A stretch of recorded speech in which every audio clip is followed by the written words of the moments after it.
advertising industry is kind of fun, and selling in it is a bit of a challenge, but also fun in itself. All right. Well, whenever you're ready to begin, I will just start. By all means. All right. So my name is Rebecca Banger. I'm an advertising public relations double major at Drake University in my senior year, and the research that's going to be coming from this interview will help us learn about qualitative research as well as help us get our objectives, which I mentioned before. Yep. So, how long have you lived in Iowa, Jess? 28 years, give or take. Perfect. Okay. So I'm going to talk to you today about how people spend their time. And generally people have times of the day where obligations are, and times of the day where they have free time. So obligations can include work and school, but also routine things that occur in your lives, like coaching Little League or Cub Scout leader. So what are some of the obligations in your life, things that you absolutely must do? So obviously I've got work, and in this industry and with this job, work can be a 9 to 5, or it can be 6 a.m. till 11 p.m. Just depending on what clients we're working with and when things are due. So it varies a lot, but usually I try to stick around 50 hours a week in work. It's a little bit above the norm, but that's kind of what it's called for. I'm also actively involved in the American Advertising Federation, so that would be one of my obligations as well. I'm government relations chair for the Des Moines organization, but I'm also a member of 4 or 5 other ad feds across the region. So like last night I was in Omaha for an AAF event there. So that kind of, it's work related or work adjacent, which is nice, but I spend a lot of time with that as well. Other obligations, I'm on a board for the Bull Moose Club, which is a young conservative professionals club, as well as the Gut Skier Foundation, which is a foundation for children who have kidney issues, who have to go through dialysis. We help provide them with iPads, flashcards, toys, anything that can keep them occupied in dialysis clinics, because they spend about a day to a day and a half each week at a dialysis clinic. So of the time left after those obligations, some of that is required for chores, such as mowing the lawn or vacuuming, which might not need to be done at a specific time during the week. What are some chores that people need to do to take care of generally? As far as chores go, oh boy. That depends on, again, how the week shapes up. There are times that I am busy and laundry and upkeep of the apartment is secondary, but still necessary. So for me, it's keeping my apartment clean and organized to the best of my ability. I also own a boat, so I have some time that I spend working on the boat, just because that's what boat ownership is like. Whether it's replacing the trailer lights, fixing the bilge pump, those are things that I have to work on. Getting it winter ready? Yep. As well as just maintaining it throughout the summer. Those are some things. I also am pretty handy, so if I see something that needs to be fixed around my apartment, I usually don't call my landlady. I just take care of it myself, or let her know that I'm taking care of it myself. So some of those things have to be worked in, and then I would say just kind of working out or maintaining a decently healthy lifestyle as best I can is another chore. All right. So we discussed obligations and chores. Now let's discuss how people can spend the time that they don't have. So that's free time. So the times where they have options or choices. People choose to do usually something like attend an event or anything like that without any obligatory nature. In other words, if you can choose what to do in your free time, what are some ways people generally use that free time? Ways that I use it, I like going out to concerts. attending concerts. Sporting events are a big thing. Usually, Iowa Cubs game or an Iowa Wild game. Uh, I also am big into hunting and fishing, so that's a thing that I like to set time aside for. Usually, that comes in the form of weekends most times, but sometimes I can uh, take time off of work and use time that I've created for hunting as well.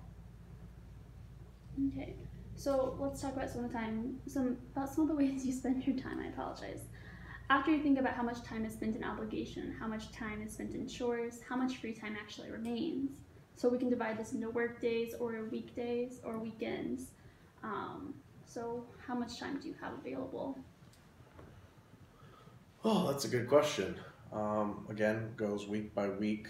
Some weekends I'm working the entire weekend, but or dedicated all to chores. I kind of address it as the weekend comes up. During the week, I'll usually go on a date, grab dinner with friends, or drinks. So I've got probably a few hours in the evenings during the weekdays that I spend out socializing or connecting with people, whether it be a concert or whatever. And then weekend is spent a lot on, you know, I would say I divide the weekend about 50% chores and 50% leisure activities.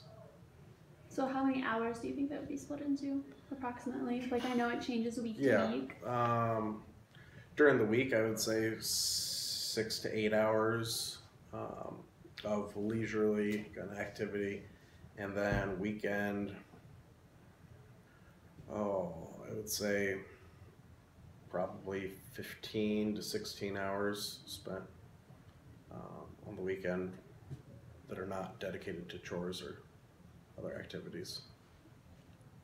All right. So like I had asked earlier, what are some things that you like to do in that free time that you have that are not considered chores?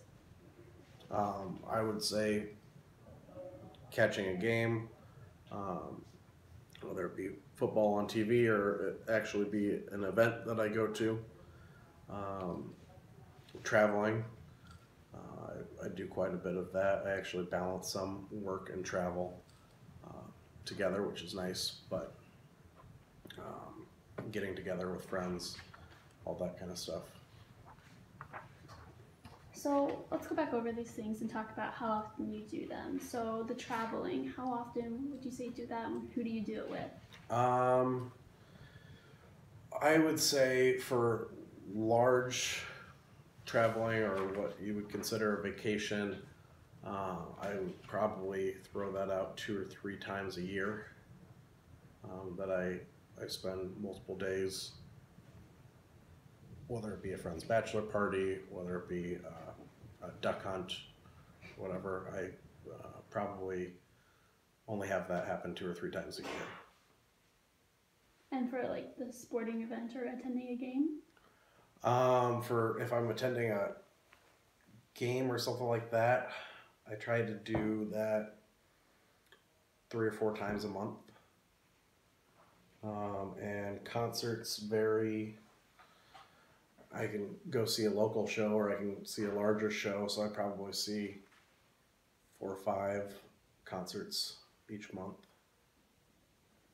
So how do you decide to prioritize these free time activities? That's really just what comes up on my calendar, what sounds like fun, what I have common interests with my friends. So if it's a concert that country artists that we really like, that will take priority over, a show at the Civic Center probably.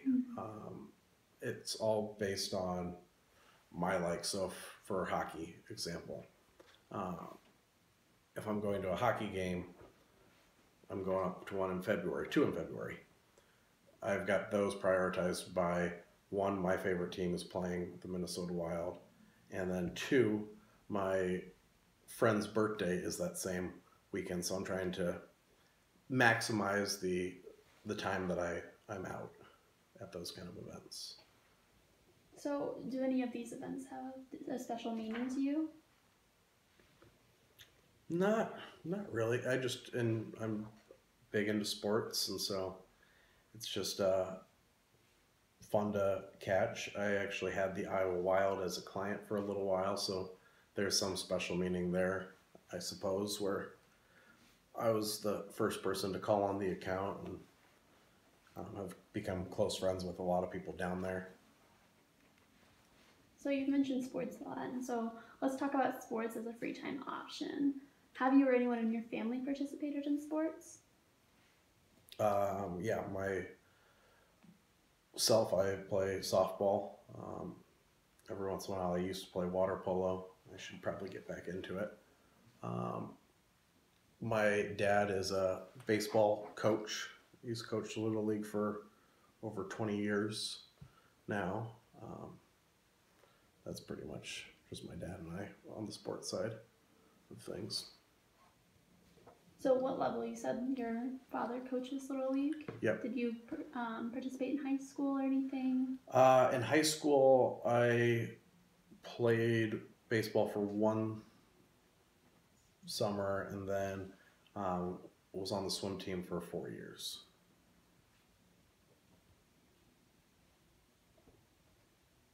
So, in your opinion, what are some of the values of participating in team sport? Really camaraderie. You get close with people. With swimming, it's a team sport, but it's also an individual sport where you're on your own races, but what you do affects the team. So that was kind of, you have a little bit more meaning. It's personal, you obviously want to do your best, but what you do affects the outcome of the meet as a whole. So you have to still play as a team and do your best to really benefit your teammates. Okay. So, how would you describe your relationship with sports? Are you a fan, a participant, or is it just a way to be entertained? Mostly a fan. Still do some, golf or water polo or softball a little bit. That's more when I can fit it in, but it's a lot easier to just go buy a ticket and enjoy the game for entertainment and cheering on my team than necessarily gearing up for an evening of water polo. So I have a lovely deck of cards here, in which each of the names of the sport has a is in the Greater Des Moines area, has like an affiliate team. Yep. As the sport offers. So if you put the cards in the order of your interest in watching the sport for its entertainment value, so watching it live or watching it on television, streaming, or other means. I would say that guy.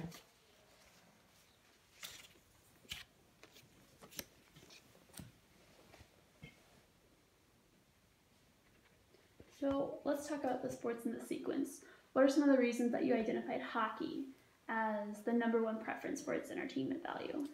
I think with hockey, it's kind of an uncommon sport, but it's still very easy to just go and have a good time at it.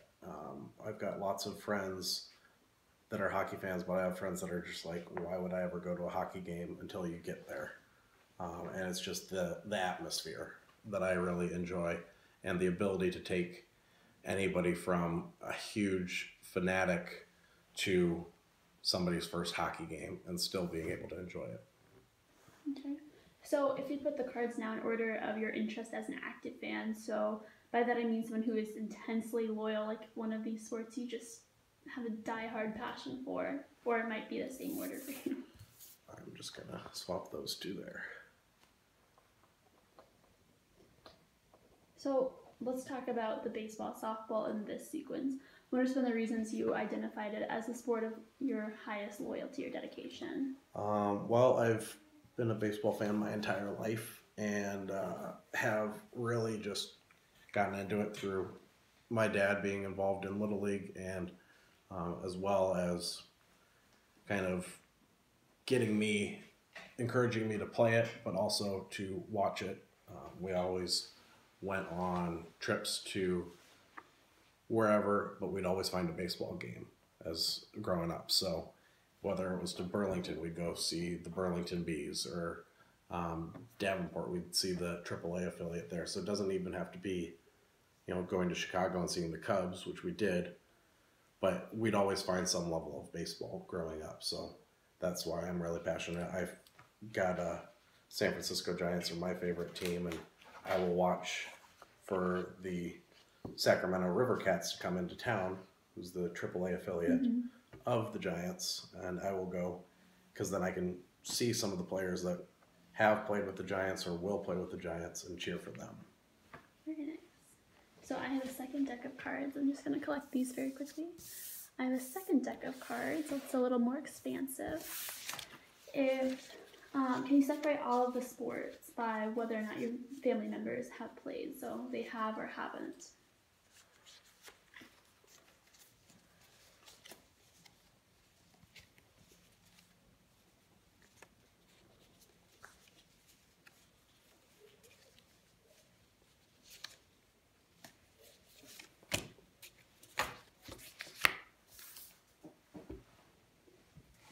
And so those are the ones you have played in? Yes, that myself or a family member has played in. If you wanted to include other for swimming, you're more than welcome to. We'll put that there then. Because you mentioned that a few water times. polo. Yep. Yes. So what are some of the reasons you or a family member chose to participate in these? Like I said, baseball. I got really into that as a kid. Swimming actually came as a result of me thinking I would play basketball in high school, and then realizing I sucked at basketball, and the coach had approached me. So I got involved in that because somebody had said, "Hey, you look like you'd be good at this. Have you ever considered it?"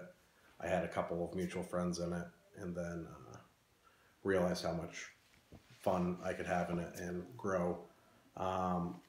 With golf and tennis, I dabble a little bit in tennis and a bit more in golf, but I've also got family members who've done significantly better than me in that sport. Those are just kind of a healthy option, tennis getting your heart rate up, or golf just getting out and walking a course over the course of 4 or 5 hours. That's more of a healthy option for me, just staying active. All right. So do you or any family members play these currently? I do a little bit of softball, now mostly in a beer league. I play golf with some friends, and I swim more recreationally than competitively now. All right. So continuing on to think of sports, for which you're an active fan, let's discuss watching them live or via streaming or listening on the radio. Which sports do you watch live and in person? Live and in person, it will most likely come down to baseball and hockey. College football every once in a while. So how often would you say that you go to watch these live?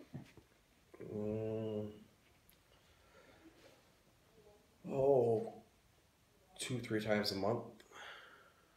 For both of those? I mean, they're different seasons, so it's hard to say. I would say hockey a couple times a month.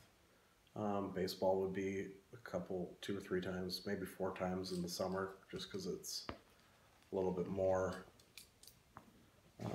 available.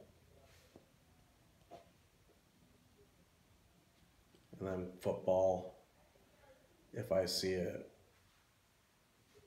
once every few months, once every 2 or 3 months, that would be where I go for that. So how far are you willing to travel to go see them? Oh, well, it depends on what else I can get out of it. Mostly I stick within the Midwest region, driving distance. but did go to see a hockey game in Montreal, Canada earlier this year. That kind of coincided with a bachelor party, but was definitely one of the first things that we thought of. I've got some interest in, and I don't know realistically if I can make it happen in the next year, but traveling down to Arizona to watch the Arizona Cardinals, my football team, or the Arizona Coyotes, my hockey team, or both. But that's on my list of plans. So, are there any sports that you listen to specifically on the radio? Baseball, spring training specifically. If I'm working on a project at work, it's really just nice to turn on my radio and catch a spring training game. Those are more interesting because with spring training, lots of stuff goes on. There's a lot of experimental stuff, and it's more active than your normal baseball game. Normal baseball games I like to try to catch on TV or in person. So yeah, mostly baseball, sometimes football. That usually is a result of me driving home from somewhere on a Sunday and catching the NFL game. So, how often would you say you listen to these on the radio? Oh, 5 times a month. 6 times, 5, 6. So, finally, what sports do you watch on television or streamed on your computer or device? Baseball, hockey, football, water polo, curling, getting into some random ones, but golf, and college basketball. And how often would you say you did this? I mean, it's probably a couple times a week.